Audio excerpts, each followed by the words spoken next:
বাগদাদের একজন বড় আলেম, উনি ওয়াজ করতেছে। এরকম এক ব্যক্তি এসে দাঁড়িয়ে বলে, আপনি কেন ওয়াজ করতেছেন? আপনাকে তো আমি একবার মদ খাইতে দেখছি। উনি তখন বলেন, ঠিক আছে, আমার ঘটনা শোনেন। উনি এমন ভাবে মদ পান করতেন, সবে কদর রাতেও মদ পান করতেন। নাউজুবিল্লাহ, জোরে বলেন না। একবার সবে কদর রাতে মদের দোকান বন্ধ, উনি অনেক কষ্ট করে দোকানিকে বের করে একটা বোতল নিয়ে গেছেন, কষ্ট করে অনেক বুঝে আসে, টাকা বেশি নিয়া ঘরের টেবিলে রাখছে। ওনার ছোট্ট একটা মেয়ে ছিল, একেবারে শিশু, বোতলটা ধাক্কা দিয়ে ফেলাই দিছে আর হাসতেছে কিলকিল করে। এর পরের বছর আবার একই সবে কদর রাত এসেছে, মদের বোতল এনেছেন। এবার বোতলের দিকে তাকিয়ে তাকিয়ে কান্না করতেছেন, খেতে পারতেছেন না, কারণ মেয়েটা কিছুদিন আগে মারা গেছে। এবার স্বপ্নে দেখতেছেন মালিক বিন দিনার বিশাল বড় একটা সাপ তাকে দৌড়াচ্ছে। উনি দৌড়তেছেন আর দৌড়তেছেন, একটা বুড়া মানুষ ওনাকে পাইছে, বলে, বুড়া মানুষটা বলতেছে, আমার শক্তি নাই তোমাকে বাঁচাবো, তুমি এই পাহাড়ে উঠো, এদিকে চলে যাও পাহাড়ে। উনি ওই পাহাড়ে উঠে যেদিকে যেতে বলেছে ওইদিকে গিয়ে দেখে ওখানে একটা বাগান, কিছু বাচ্চারা খেলা করছে। ওই বাগানের ভিতরে গিয়ে দেখে ওখানে ওনার মেয়ে আছে। ওনার মেয়ে বাপকে দেখে দৌড়ে এসেছে, আব্বা আপনি এখানে? ও মা, আমাকে বড় একটা সাপ দৌড়াচ্ছে। মেয়েটা মুহূর্তের মধ্যে এইভাবে থাপ্পড় মেরে সাপটাকে শেষ করে দিছে। এত বড় সাপ, বাবা তো অবাক, কিরে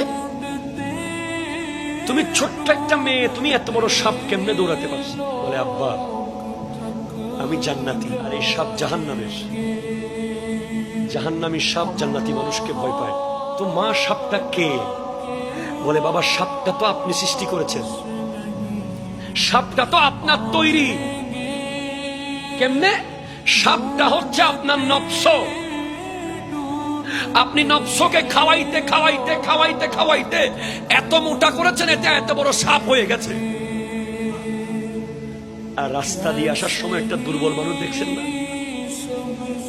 ওইটা হলো আপনার রূহ। তাকে আপনি কোনো খাবার দেন নাই, সে আপনাকে সাহায্য করার শক্তি হারিয়ে ফেলছে। আজকে খোদা কি কসম, আমার যুবক ভাইয়েরা, আমরা এমন এক আধুনিকতার যুগে ঢুকেছি, প্রতিদিন শুধু নফসকে খাবার দিচ্ছি, নফসকে খাবার দিচ্ছি, রূহ মরে যাচ্ছে। রুহের খাবার হলো আল্লাহর জিকির, রুহের খাবার নবীর দুরূদ, রুহের খাবার ওলি আল্লাহর দরবারে জিয়ারত, রুহের খাবার নবীর নাতে রাসূল, রুহের খাবার 5 ওয়াক্ত নামাজ, রুহের খাবার শুধু আল্লাহ রাসূল, আল্লাহ রাসূল, আল্লাহ রাসূল। আর Brazil, Argentina, Messi, Neymar, mobile, Facebook, internet, Real Madrid, Barcelona, হাই হাই হাই, আল্লাহ, সবগুলো হচ্ছে নফসের খাবার। সুদ নফসের খাবার, ঘুষ নফসের খাবার, জুলুম নফসের খাবার, মুনাফিকি নফসের খাবার, অপবাদ নফসের খাবার, মিথ্যা নফসের খাবার, গীবত নফসের খাবার। নফস শুধু বড় হচ্ছে, নফস শুধু বড় হচ্ছে। মালিক বিন দিনার বলছে, সেদিন স্বপ্ন ভেঙে যাওয়ার পর থেকে আমি আর কোনোদিন নফসকে খাবার দিই,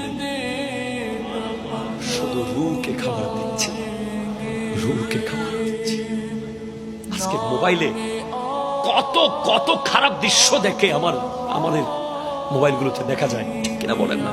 আপনি ঢুকলেই বেগানা নারী, ঢুকলেই বেগানা নারী, ঢুকলেই অশ্লীলতা, ঢুকলেই বেহায়াপনা। আপনি শুনে অবাক হবেন, ঈসা আলাইহিস সালামের এক উম্মত শুধু এক নজর একটা বেগানাকে দেখেছিলেন, আল্লাহর ভয়ে চোখের ভিতরে আঙ্গুল ঢুকিয়ে 2 চোখ খুলে ফেলে দিয়েছে। ইহয়া উলুমিদ্দিন কিতাবে ইমাম গাজালি লিখছেন, চোখের ভিতরে আঙ্গুল ঢুকিয়ে 2 চোখ খুলে ফেলে দিছে। আঙ্গুল দিয়ে চোখ খুলে বের করে ফেলা, কত কঠিন ঈমান, কত কঠিন মজবুত আল্লাহর ভয়। ওনাকে জিজ্ঞেস করা হলো, আপনি চোখ কেন খুলে ফেলে দিলেন? বলে, আর জীবনে যেন ভুলেও কোনো বেগানার দিকে আমার চোখ না যায়, এজন্য চোখ ফেলে দিছি। হাসরের মাঠে চোখের ভিতরে সীসা ঢেলে দেওয়া হবে, আগুনে গলিত আগুন ঢেলে দেওয়া হবে যারা এই চোখ দিয়ে বেগানা দেখে, অশ্লীলতা দেখে, বেহায়াপনা দেখে, বিবাহ বহির্ভূত কোনো নারীর চেহারা দেখে। আমরা তো ক্রিকেটার থেকে শিখি, শুধু খেলা শিখি আর অন্যান্য কিছু শিখি, ইসলাম কেন শিখি না? হাশিম আমলা, পাকিস্তানের বাবর আজম, সাংবাদিকা, মহিলা সাংবাদিক, অনেকক্ষণ সাক্ষাৎকার নিল, এক নজর তার দিকে তাকাই নাই। পরে জিজ্ঞেস করছে, আমি কি দেখতে এত খারাপ? আপনি এতক্ষণ কথা বললেন, একবারও তাকাইলেন না আমার দিকে। তখন ওই হাশিম আমলা বলল, বোন, আপনি সুন্দর নাকি কালা এটা আমার দেখার বিষয় নয়, কিন্তু আপনার দিকে তাকানোর অনুমতি ইসলাম আমাকে দেয় নাই, দেয় নাই, দেয় নাই। বাস পাল্টে যান। জয়নুল আবেদিন কাদের হুজুর যে কথাগুলো বলে গেছে, একদিন হারে হারে বুঝবে এটা একটা মিথ্যা রঙিন দুনিয়া, মিথ্যা, সব মিথ্যা। দুপুরবেলা যে আপনি ঘুরেন মিথ্যা, সন্ধ্যাবেলা যে আপনি আড্ডা দেন মিথ্যা, আপনি যে বন্ধু বান্ধবের সাথে 24 ঘন্টা চ্যাটিং করেন, এই করেন সেই করেন, সব মিথ্যা। শুধু সত্য, মসজিদে যাওয়া, সত্য কোরআন তেলাওয়াত করা, সত্য উযু করা, সত্য বাবা মার খেদমত করা, সত্য মুরব্বীকে সম্মান করা, সত্য হালাল খাওয়া, হালাল খাওয়া, হালাল খাওয়া।